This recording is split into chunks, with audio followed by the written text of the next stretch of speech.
Long time no see. Absolutely, I know. It's been a spell. It's been a spell. That's right. A lot has changed. A lot has changed. You had in December, Yes. Wasn't that the 42 parallel? Yeah. 42 north latitude. Yeah. 42 north latitude. But you hadn't officially joined the 42 latitude club. Right. I was temping.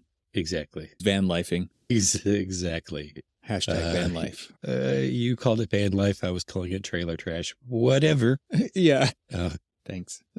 But now you're finally, and I know you've been hot at doing a lot of renovations, a lot of moving in and stuff. And so we needed to take this time to just let you get settled. Nothing's been going on in your world either, but oh my God. Yeah. Moving is the absolute worst. And breaking your finger right before you move is actually even oh my gosh, yes. more worser. So that sucked.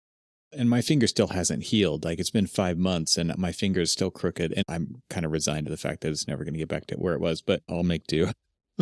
I told you what you need to do. What? Tell me again. The Ronnie Lott method. Which is what? So for those of you who may or may not know who Ronnie Lott is a football player who broke his finger. And they basically said, well, we can fix the finger, but you'll be out of football for a while. And he's like, well, what is the solution? That's right. And it's all coming back to me now.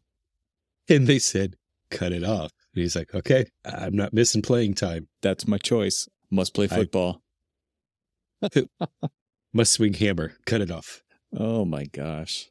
Just ridiculous. Some people are really dedicated to their craft, and some people are just tough, man. I'm just a baby, I guess. Yeah, they're way more dedicated. So let's just rewind for a second. First of all, welcome and thank you, everybody, for being patient with us on our new season, which is our 10th season. 10th season, 11th year. That's right. 11th Insanity. year.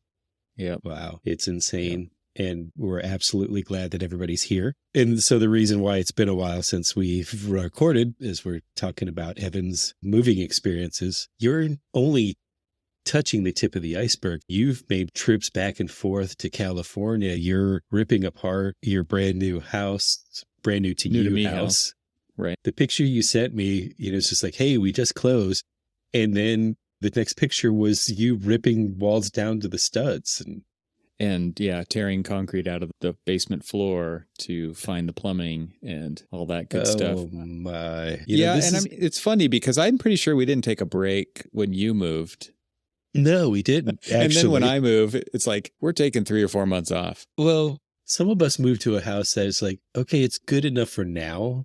Because funny enough, we are only, as of today's recording on the 16th of March, we are actually only 2 months and 4 days away from when I closed on the house. Jeez. So it's been almost a year since I've owned this home. It took us a couple of months back and forth. What is now coming to be one of my regrets is all of the miles that I put on my brand new truck at the time, which no longer is like that. But there was always a home base for me to be able to stop and record. You didn't have that. No, we moved out of our house. And I guess one of the reasons that this took so long is I didn't just move. I didn't have a house. I didn't have a place for a couple of months out of this. And I think the last time that we recorded, I was in my trailer. We were in a campground up here. But that was when we still were deciding where we wanted to be. So we moved out of our house the day before Thanksgiving. It was my birthday. We left with the travel trailer in tow. The U-Haul boxes were about to be picked up. We actually had to leave before they even got picked up. And we were on the phone with them as they picked them up. And they're like, damn, these are heavy. We loaded those things to my the entire brim. life is there. And we even had to have another one delivered emergency style. Like, we're not going to fit it in these 5. We need a 6th one. It was absolutely incredible. And we had another trailer full of stuff that we were going to haul up later. And we had our travel trailer. And we had an extra vehicle that we had to park somewhere. We had 2 extra vehicles we had to park somewhere. The logistics behind this move were crazy. And we were moving 1,000 miles. At least we thought we were moving 1,000 miles. But we were definitely starting to drive 1,000 miles to get to a place where we thought we might look for a place to live because of things that happened during the sale. I don't even remember what I talked about, but our sale didn't go through. We had to relist the house. We had to resell the house. There was a whole bunch of drama in there. And so then we were like, no, we're not going to look and get attached to anything, not knowing if it's actually going to happen, right? Because it didn't happen once. What are the chances it's not going to happen again? It's pretty high, I guess. So right. we drove 1,000 miles, and then that's the last time we recorded. And after that, I think we've been back down to California 3 times, and it's 1,000 miles each direction all 3 times. Actually, I think we flew down once. So it's just been this kind of roller coaster for the past few months. We even lived in my parents' house, who were not there because they were up here in Oregon as well, Pacific Northwesting. And they allowed us to stay in their house. We were there for over a month. It's just like, how did that happen? Goodness. Where did that time go? It was a beautiful time to be in the Palm Springs area. That's for sure. After that, we towed all of our stuff back up here. And then we had to go back down and move my father-in-law, who's moved in with us. We're a multi-generational family now. So there's just been so much involved in the process. It's been absolutely a tireless journey. That's for sure. Right. There are a few parallels between like my move and yours, the back and forth. But in our conversations over the past few months, you took it and just went all in. You said, hold my beer. Oh my gosh. I thought, man, I've been driving back and forth from DC to Detroit every weekend for a couple of months, looking at houses and things like that, and was doing all of that. And it was more of just like, I'm exhausted. We can't seem to find anything. If we're not physically in the area, people who are here are actually getting first selection or first right to the thing. There's all sorts of craziness. Yeah. So we were rotating in and out, and the pains of that. And so I thought we were, but no, you took it one step. We took it much further. That's right. Yes, exactly. You totally did. It was something. So we needed this time to let you at least get settled. Yeah, I still don't even have a proper podcast recording area because I'm remodeling down. I'm not personally remodeling stuff downstairs. I'm doing a little bit of work on the weekends, but I got to work still too, right? So my wife's got to work still too. So we're construction managing, and on the weekends I'm doing framing and electrical and things that I can do. But the future podcast studio is where my father-in-law is living right now. It's the Rubik's Cube. We just have another version of the Rubik's Cube that we're solving here. Dude, it's crazies. Yep. And just thinking about how this all relates to, let's bring this back. How does this relate to architecture? I was thinking about the process of selling a house and the process of the logistics of moving and all of those things, and thinking like, maybe the only reason I can actually do this is because I'm used to these kind of complex problems when it comes to architecture. Like I can see how this would, and I am not superhuman in any way, like this would break a normal person, the level of things that we had to do. This is why people don't move. This is why people have all the stuff that they have in their house, and it's way too difficult to do all this stuff. Like the whole real estate process is insane. The financial, the banking, the loans, there's just so many layers to that, is crazy making, right? And so I was just thinking, hey, this isn't unlike a project. You can speak to that probably even better than I can. I mean, you've been on some absolutely crazy projects. Did you ever think of it that way? Like just managing a project, like moving your family and all of these schools and all that stuff is not unlike an architectural project. Oh, absolutely. Even in the pain included. I can also say the evolution of, we've moved a lot in my career. We moved a couple of times while we were still in Florida to different areas within Florida. We moved to Maryland. We moved here, but every move has gotten bigger and bigger and bigger. And you can parallel that to my career and even like my family life in my career. As it's grown, as it's evolved, as it's gotten bigger and more complex, both my experience and my family life, all of these moves have gotten that way. But with all of that experience that I built up in learning how to manage smaller projects to bigger projects to bigger projects to like these massive projects, if I hadn't gone through a lot of those, especially like this move where I thought, oh yeah, I can drive back and forth. Seriously, I think it was 8 straight weekends I drove back and forth from Detroit to DC. And it's like 9 hours, right? Yeah, it's not a short distance. We would leave either really late on Friday night or really, really early on Saturday, get here so we could look at houses basically mid-afternoon Saturday through early morning to early afternoon on Sunday and then drive back. And that's what we would do. And just like you're saying, you aren't superhuman. It just didn't really occur to me that there was any other way. I was like, this is the way I'll handle it. This is the easiest way for me to do this to make sure that we're getting what we want. And so I'll just, we have this built-in suffering mechanism or being able to deal with suffering. And I think that's what we should focus on right now in this conversation, because I totally agree. That's where it is. And it's like this comfortability with chaos. Certain people in my house were losing it over the things that the realtor was telling us. And it was like, all I can do is be like, yep. And something else weird's going to happen tomorrow. Right. Like something else extremely off the wall and extremely stressful and upsetting is going to happen tomorrow. You just know it because it's been happening every day for 3 weeks now. What's going to make tomorrow any different? And it was like this ability to deal with suffering, because in rock climbing, we often call this the sufferfest. You go on this big adventure, it's a total sufferfest, and it's type 2 fun, right? It's the kind of fun that's like not fun at all until it's over. And then you remember certain good things that happened during the process. The other memories fade away, like melting butter in the microwave or something. I don't know where that analogy came from. But you think about the ability to deal with that suffering, knowing that patience pays off in the end. Because no one else is willing to deal with this, we will benefit from that. I don't know if architects actually ever do benefit from it, but there is this sense of benefiting in the end, like accomplishment, I guess maybe is a better word to think about it than benefiting.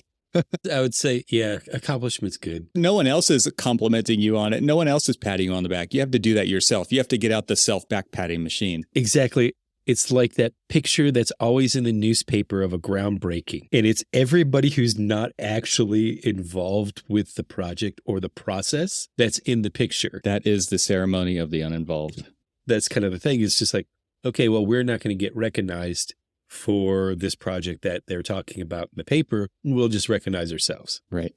Or we'll pat ourselves on the back. We won't even celebrate, though. That's the funny thing. It's just like, what's next? Here's that $15 Starbucks card. Thanks for doing all those nighters. All right. Yeah, exactly. What's next? What do we got now? What's the next project? Yeah. So here's a self-congratulatory of like our move was just sitting on the couch, families all around. Wife looks at me and she's like, God, I love our house. And that's it. After all of when you were talking about conveniently forgetting the pain and torture of the process, you come off the mountain and your body is aching and you like huffing and puffing and all of that other stuff. I'm just thinking about my last hike. I could barely walk. I could barely breathe. Knees are aching, your ankle swollen. Yeah. Sweat soaked. I did such a quick descent off of the Appalachian Trail, and it was quite an elevation change. And I was so lightheaded, just so disoriented. And none of that, I mean, I can look back and remember all of that, but none of that was part of the thing. Every time I sit and talk with the guys that I was on the hike with, we talk finally about, oh, did you remember this? Or, oh, did you look at that? It's all of the things that it wasn't the torture. It's the Instagram pictures. That's all you remember. There you go. The good stuff. It's like, this is what hiking's like. It's amazing. The views, the weather. And what you can't see is like the 60-mile-an-hour winds and the slipping down the ski slope and twisting your ankle. And like your lunch was soggy in the bottom of your backpack. And none of that conveniently makes it onto Instagram.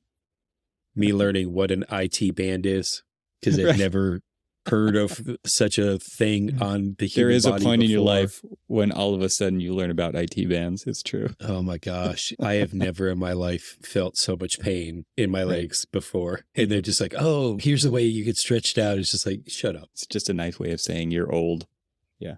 Pretty much, yes. Yeah. It is interesting to draw the line between these two sufferfests of architecture and moving. But I've had some interesting challenges on the current project that I'm on. And I've talked with people at our office and everything else. And we talked about all these interesting challenges we've had. We'll call it that. And I told them, in my stage of my career, in all of the things that I've gone through, all of the past challenges and trials and tribulations throughout different projects and different ways that we've interacted with clients or the way that certain clients treat you and stuff like that. If it wasn't for all of that, I wouldn't have been able to handle the complexity of this particular project, which is an international project, doing things in metric when I've spent my entire career at Imperial and all of these different little challenges that I faced. And it's only because of all of the experience of all of the other sufferfests that I've had that's been able to get me through all of the current and potentially future sufferfests. We know that they're not going to go away. Actually, that's what I wrote down. My note is like just not freaking out about stuff. Stay as level-headed as you possibly can. I don't know how many times during the process of moving, I said, just relax. Everything will be fine. Everything will work out. I was just like, just breathe. It is like meditation. Yeah. Yeah. Yeah. Just let these things pass through you and just observe them. Don't react to them. Yeah, exactly. I told my wife, don't get too invested in any of the houses that we look at and any of the houses that we place offers on until it gets accepted, until it actually goes through. Because we had one that was accepted and ultimately it fell through. And I was just like, until we signed the papers, don't get invested in anything. It didn't feel real until what point? Even us, we weren't even sure we were going to get the keys. It just gets so far down to the wire. Oh, yeah. Yeah. That you just never believe that it's going to actually happen because so many things can go wrong in the process. Even after it happened, though, my wife was just like, it just still doesn't feel real. Yeah. And what made it feel real for us is when, we closed on the house, and then it was still technically about 2 months before we really got all of our stuff to the house. And so at least that night, we all slept on the floor in the house just to kind of like say, okay, it's ours now. And hardwood floors, very, very uncomfortable, woke up in pain. But you know what? It was okay because it was ours. It was your pain. It was our pain. It was our pain caused by our house. Right. That's so funny. We got our keys to the house and we still lived in our trailer for 2 more nights because we had 0 things here. Yeah. It was way more comfortable to sleep in the trailer and to cook in the trailer because we had stuff there than it was to be in the house with absolutely nothing. Have you ripped out your kitchen yet? Not looking forward to that. That will happen at some point. We're thinking about how that's going to work, but we're not committing to anything for at least a year. As I told my wife, we own this now. We can pace ourselves. We don't have to do everything overnight. She wanted let's update this bathroom. It's been a fine working bathroom since 1941. Before you know it, that 10 years will pass and you'll be like, how come we haven't done anything? Hey, I know how it goes. That fancy speckled pink tile. Nice. Yeah. It's beautiful stuff. My house was built and decorated in 1980. It never changed since then. The interesting thing about ours is it's a 1941 house, and were people just shorter because the bathrooms? Some of us still are, Cormac. Yeah, some of you are. So you would have been fine. And my bathroom is just like when I'm sitting there enjoying a respite. And I'm like, why are my knees hitting the tub? Yeah, kind of small, huh? Kind of small. Well, go back in time and think about the cars of that time. They were enormous. Isn't it weird how different those things are from each other? Can you just imagine how these little people who were living in these little houses were in these big cars just bouncing around as they're turning the corner and floating rolling around like a weeble wobble. Hey, I've got a topic switch for you here. I was enamored with your text message to me the other day. He said, this is engineering birth control. I want you to tell this story about what you've been witnessing. Oh, so another year, another ACE program. And now I'm in a different ACE now, obviously, with ACE Detroit, not ACE Baltimore. Can you just say what ACE is real quick? Not everybody knows that you're not talking about the hardware store right now. So true. ACE is the Architecture, Construction, and Engineering Mentoring Program. And basically it gives high school students from freshman to senior an opportunity, if they're interested in the AEC industry, kind of a peek into what the industry is.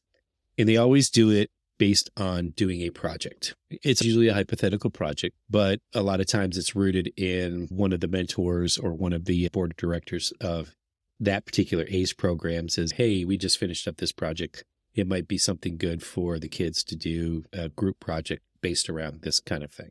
And this one is really, really interesting. And I'll talk more about it in maybe a future episode, because I definitely want to talk about this amazing architect, Nathan Johnson, who is just a Detroit legend, so we'll talk a little bit more about that. A little teaser for you right there, folks. What's interesting about this one is it's 2 days a week instead of 1 day a week like ours was. Ours in Baltimore was a little bit longer for that 1 day, We would do a little bit of a lecture and then a lot of kind of like studio work. Let's just call it that.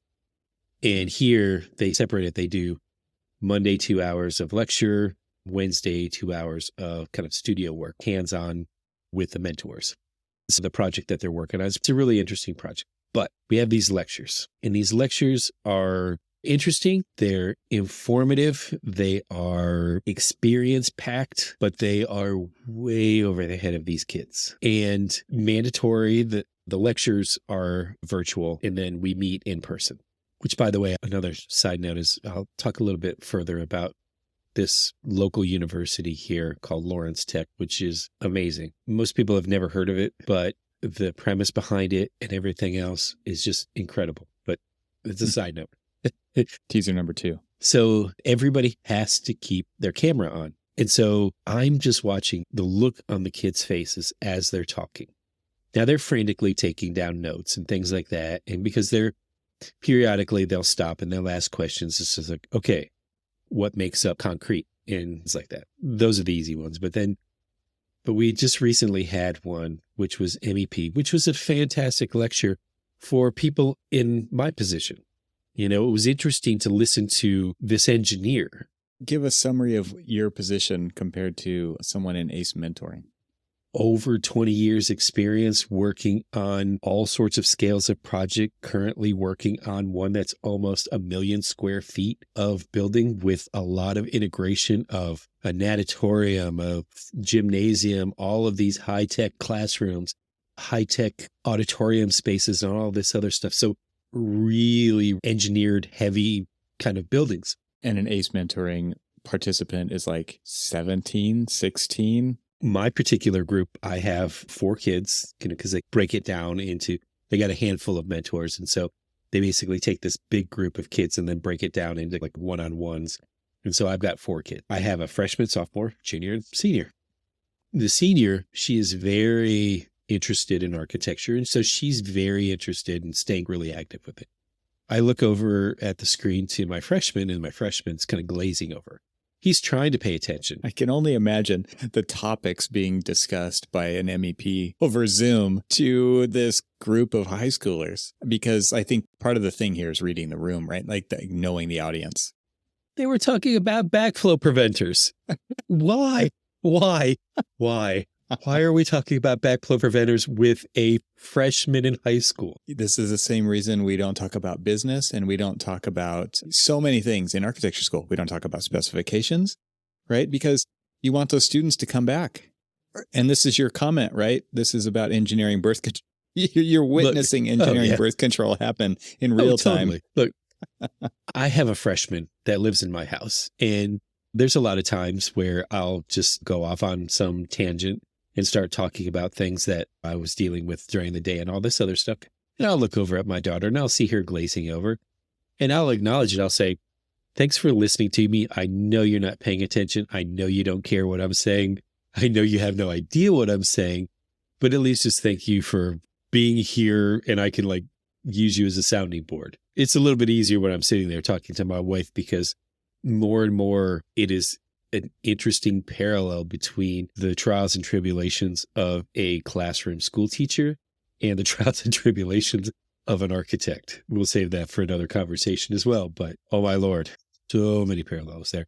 But we've had all of these different lectures, and they are interesting information and experience-packed lectures. And there are some where I've been delightfully impressed with how they were paying attention, at least regurgitating the information that they heard and they wrote down. Not that they understand what it all meant, but when you're talking through like mechanical systems and you're showing chart on how you size mechanical equipment, again, freshman in high school, really? Why are we showing this?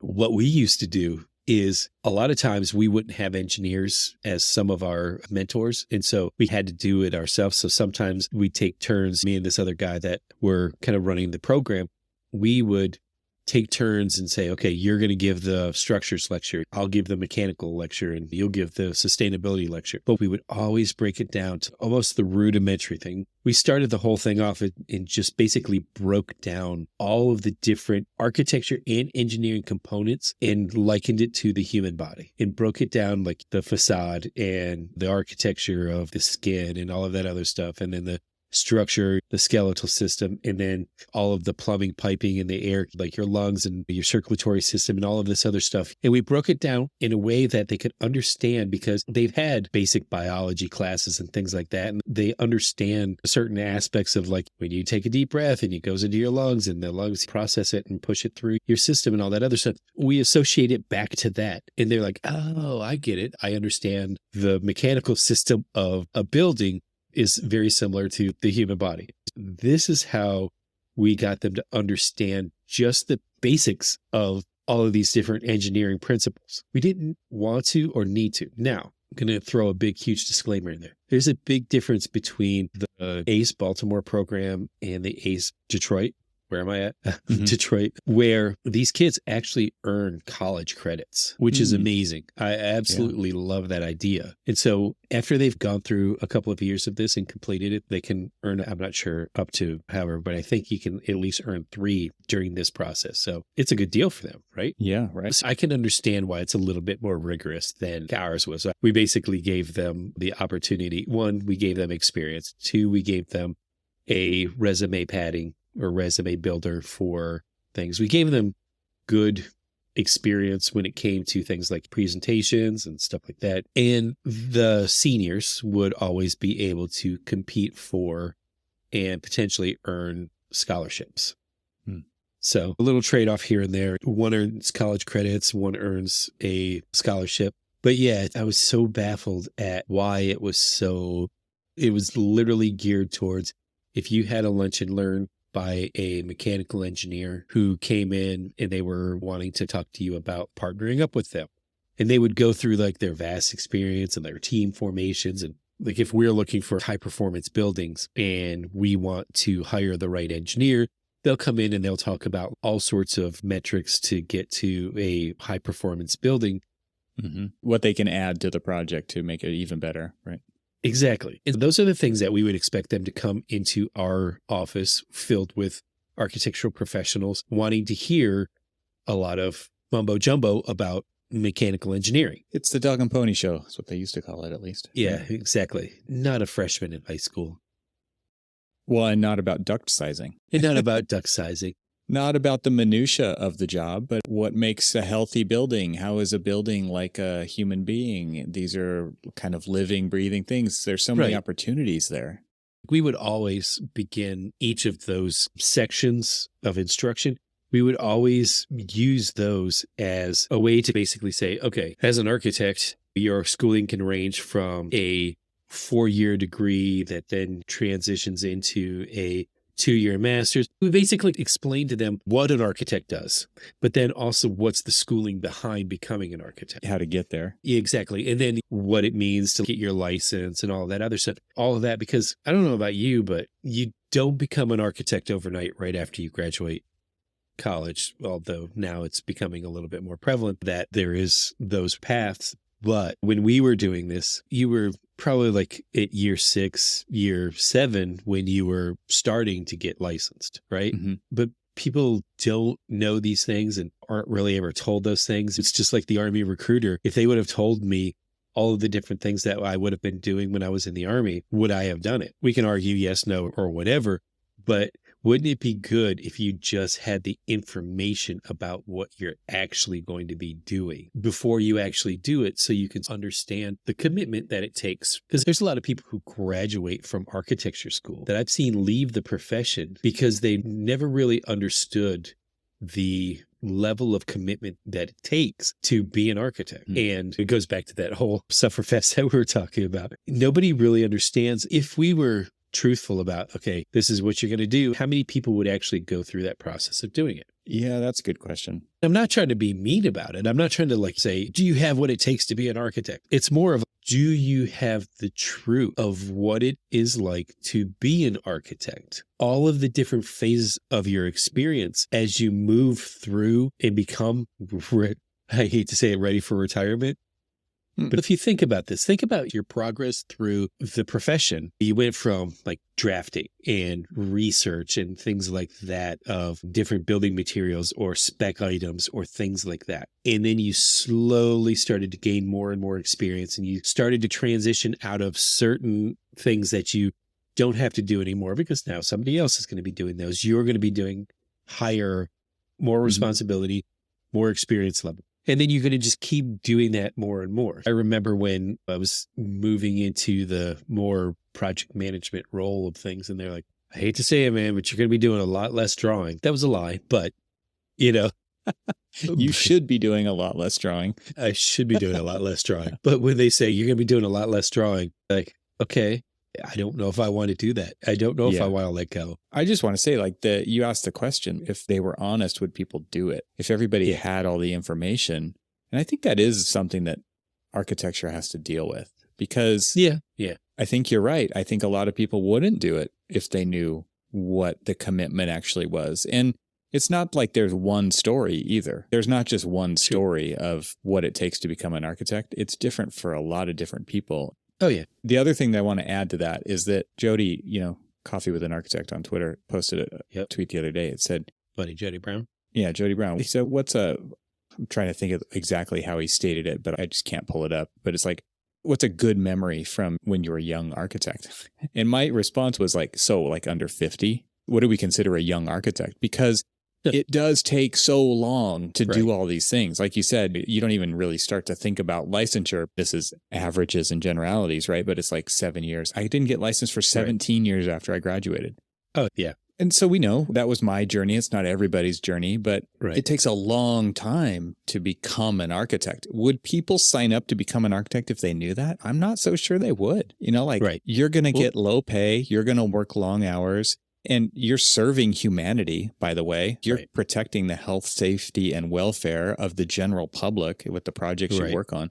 There is so much going on, and there's so much good, and there's so much bad. And I don't know what that marketing pitch is without a bunch of spin. So going back to how we opened the show, talking about the stresses of the profession and how it paralleled the stresses of moving and stuff, and how basically the profession helped us be able to navigate the stresses of that. If you think about that, we can call it suffering, we can call it experience, we can call it whatever we want to call it. But that path of gaining all of that knowledge, there are so many different facets to it that most people, when they get into architecture from the jump, usually think, hey, I'm going to be a designer of buildings. And yes, that is absolutely true. You will be a designer of buildings, but that is such a small part of what the day-to-day life of an architect really is, that some people just don't want to do that. And that's okay. I mean, that is totally okay.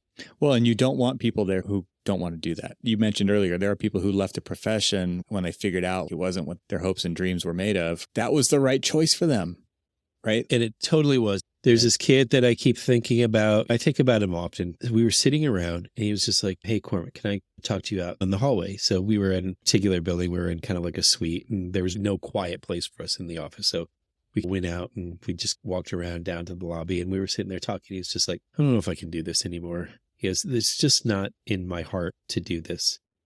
And I looked at him and I'm like, if it's not in your heart, don't put yourself through this. There is so much. You're like, high five. To have the self-awareness. Yeah. Because one of his passions was running. He was a cross-country runner and all of this other stuff. And he was on his way to becoming an elite runner, an elite class runner. And he is an elite class runner. He did a half marathon in 1 hour and 5 minutes. What? Exactly.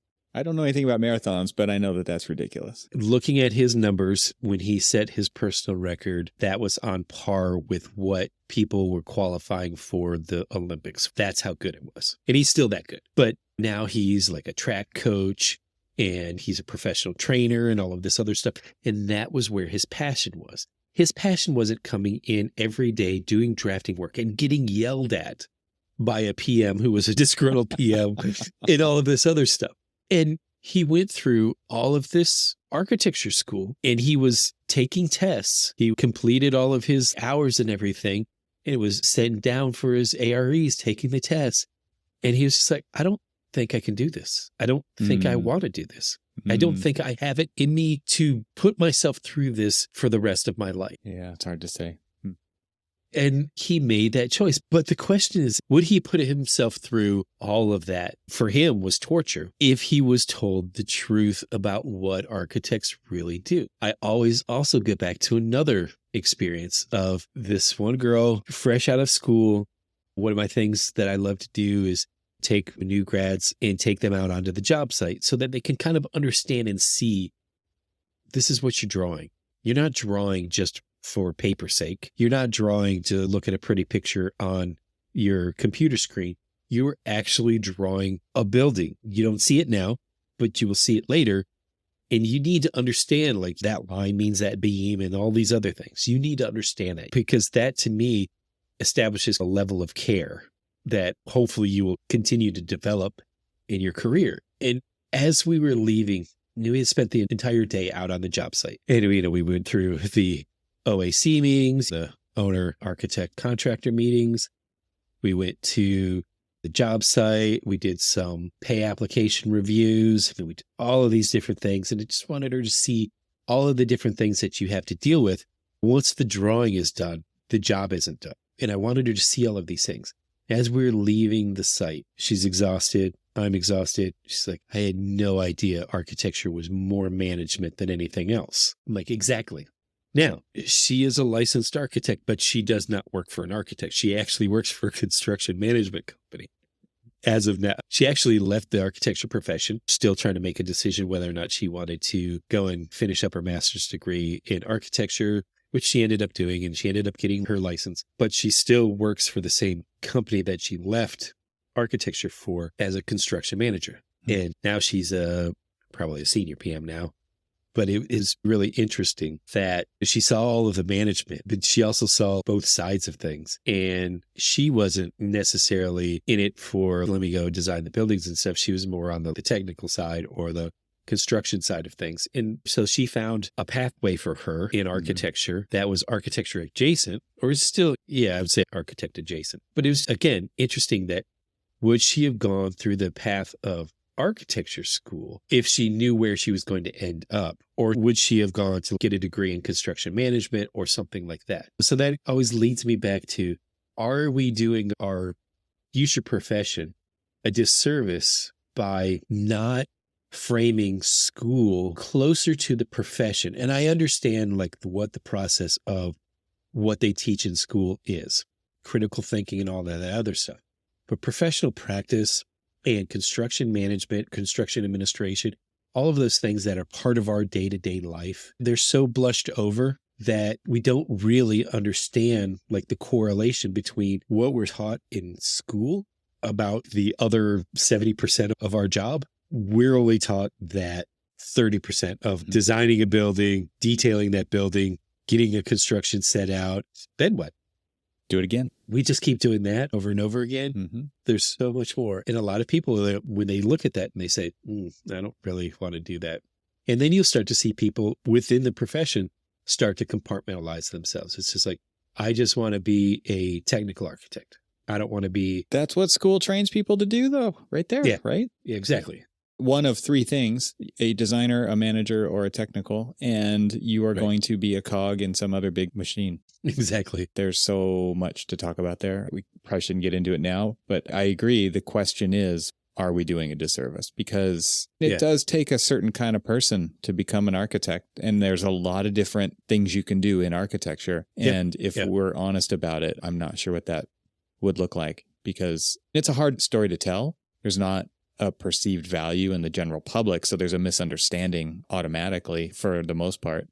And that marketing campaign should be being done by the American Institute of Architects. And it kind of is sometimes. I mean, we see those videos that they show them at the AIA conferences about how they're reaching out to the general public. But how does that integrate with school? How does that integrate with placement? There's so many pieces and layers to that onion that's really complex. And so honestly, that's why I get involved with ACE. And I honestly feel like if more and more of the profession, of all of the different professions, architecture, engineering, and construction, would get involved with ACE, we would actually start to develop the future of people who really, truly want to be there. Yeah, in your community, right? That's as far as you really need to go, is you need to do that in your community. Right. So the kids that I'm sitting around with and we're talking, I will generally say that of 3 out of 4, I'm not quite sure how the freshman, he's very quiet. He sits back a little bit and doesn't say much, only because he's a freshman and he's just kind of learning how to interact with more adult type people and stuff and figure things out because he's not even sure he wants to pursue this kind of career. He's just interested, which is fine. That's essentially what this whole thing's about. We shouldn't expect anybody to know at that age. You can actually start to see the kids who really, truly have a true interest in pursuing one of these disciplines. And so I definitely say the senior that I have, she's ready to go to architecture school. She's been preparing herself. She's been doing some summer experience, taking certain classes and stuff. The way that she basically has been kind of like leading the team from the students aspect, leading the team and really showing thoughtfulness, like the critical thinking that we really want to have teaching our students. She possesses that. And so you can see she's going to be great for our profession.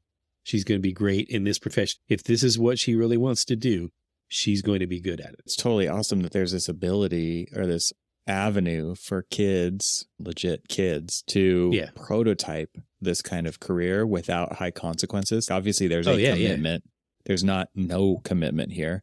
They are trying to meet some requirements so that they get opportunities. This takes me to an exercise that I went through. There's a book you can get off of Amazon. It's a class at Stanford called Designing Your Life. And one of the big messages in that book is come up with some options and then prototype them. Find people who work in those, interview the heck out of them to understand what it's really like to be that. And you want multiple people in each avenue. So in architecture, you're not going to get the same 3 stories. You're going to get 3 very different stories. And that starts to paint the picture of what it's like to become an architect. That sounds exactly like what ACE mentoring is. It really is. And it's a good program because, again, it's like one of these things. It's practitioners sitting down with these students, going through a mock project, but also just imparting a little bit of knowledge, a little bit of wisdom. Hell, yesterday, we're actually like doing some drafting in Revit. And one of the kids, my junior, he's the one who wanted to take on doing a lot of the Revit work. I'm like, great, that's fine. And so he's drawing and I'm walking him through the menu of how to draw simple things like walls and all this other stuff. And then maybe this is a little too like nitpicky, but he's like, okay, so let's draw some doors. And he like show him how to place the doors and show him how to like just toggle through and change the swing or the direction and all that other stuff. And so he places the doors. I'm like, okay, now select that door. You see that dimension right there? We can adjust that dimension. And I literally was having him dimension how far off of the hinge side, how far off of the wall that edge of the door needs to be. Mm-hmm. And then I went through this whole tangent of, and the reason that we set at least a minimum distance is because, and I went through and I was explaining to him, I was like, think about if you had this door pushed all the way up against the wall and you were trying to move some furniture into that, and it was 42-inch clear opening through that door, and you had a 40-inch piece of furniture or equipment or something that you were moving in there. Because that door can't open all the way up and out of the way of the door frame, you would have to take the door off of the frame to get that equipment through there. And I'm putting in like scenarios that they would like, oh yeah, I remember when they were moving my bedroom furniture in there that they had to take the door off of the frame to get all my furniture in. And I was like, see, and that's why we design the things the way that we do. We have to think about the way people are going to live, not just, oh, I need a door there, but okay, now the door's there. How do you think they're going to use the door? Yes, they're going to go in and out, but they're going to take stuff in and out too. But just to explain to them the little nuances and stuff of all of this other stuff. I don't remember any of those conversations being had with me in school. Right. Why do we do the things that we do? I'm sending you a virtual back pat right now. I talked about the back patting machine earlier. I'm giving you pushing the buttons to send you the back padding machine right now. Good job, Cormac. As we were walking out, I was just like, hey, how far off of the wall would you set a door? And they're just like, varies on the type of wall. This is their exact answer. It's like, it varies on the type of wall that you're using and stuff, anywhere from like 4 to 8 inches. If it's a masonry wall, and I'm just like, I'm rolling a tear right now. I connected. It was the difference between having that engineered based conversation that everything was talked over their head to the reason we placed the door here, and then relating it back to things that they have done in their life. Have you ever moved anything in and out of a door? Right. Okay. The reason why you would put the door there is because now you can open it up all the way out of the way. You have that clear opening and you can get your furniture in and out of there without having to take the door off the hinge. So they're just like, oh, well, that makes sense. And now they'll never forget it. If they ever go through architecture school and then go into the profession, every single one of them will at least know how to properly place a door. You're passionate about this. I can hear you hitting the table. I am. This whole program, what you're doing, it's awesome stuff, man. It's fantastic. I love it. I don't see myself stopping. It takes a commitment sometimes. I've got to commute out to the western suburbs. And when I was doing it in Baltimore, I was an hour and a half away from my house after work. And I would drive an hour and a half out of my way. And then it would basically be about 2-hour drive back home. And I was just like, it's okay because I like doing this. I like to talk to kids who are interested in our profession about our profession. Are you really interested in it? And if you are, here's the truths. Can't hide from those. Well, so there was a kid in one of my years who he was really interested, and he kind of took on the role of the contractor, and they had to do things like a schedule of your construction schedule. And they also had to do a basic budget, real simple stuff. And most of it was based sort of on some experience that was explained to them from the contractor mentors and things like that. And so he was really thinking about either going into engineering or construction. And I heard back from him about a year after his graduation. And he was like, oh, Mr. Cormac, I just wanted to tell you that I just finished my first year in carpentry school. I'm like, oh, that's fantastic. He's like, yeah, I know that all of the different things that you were telling me about the profession, and you were talking up architecture, and the contractor, they were talking up contracting and stuff. And he goes, I personally like the hands-on work. And I understand that a lot of contracting, like construction management and stuff, is more paperwork. He goes, I want to swing a hammer. I want to cut something. So that's what the kid's doing. He's a carpenter. Cool. And you know what? He loves it. And I'm like, that's it. If you're exposed to something, you're thinking, oh, I'm going to spend the next 5 years getting a degree to doing this. And then you realize, oh, crap, I don't want to do that. You just wasted a lot of money, hit a lot of time doing something that you now have to go and do something else. Hmm. Well, it's good to hear your voice again. And yours too. A whole hour of it. Well, yeah, it's good to be back. It is. And looking forward to the coming season, talking about a little bit more. There is one thing, you had sent me an email, and then I just started watching the storm of comments and thoughts and responses about a interesting little NCAR policy that was recently removed that I'd like to talk about a little bit later. Okay, let's do that. Another episode cliffhanger right there. There you go. All right, Cormac, talk to you soon. All right. See you, everybody.